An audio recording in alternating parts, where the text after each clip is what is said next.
Au moins 9 alpinistes sont morts dans une avalanche dans le massif du Mont Blanc. C'est le plus grave accident survenu dans les Alpes françaises au cours des 10 dernières années.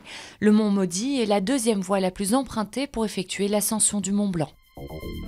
Une journée noire sur le front social, le premier constructeur automobile français, PSA Peugeot Citroën, a créé un choc en annonçant la suppression de 8000 postes en France. Le groupe a mis en avant des pertes et une réduction durable des marchés européens.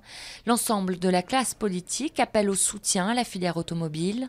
Dans l'industrie pharmaceutique cette fois, les salariés de Sanofi étaient en grève à Toulouse pour protester contre un éventuel désengagement du groupe dans la recherche.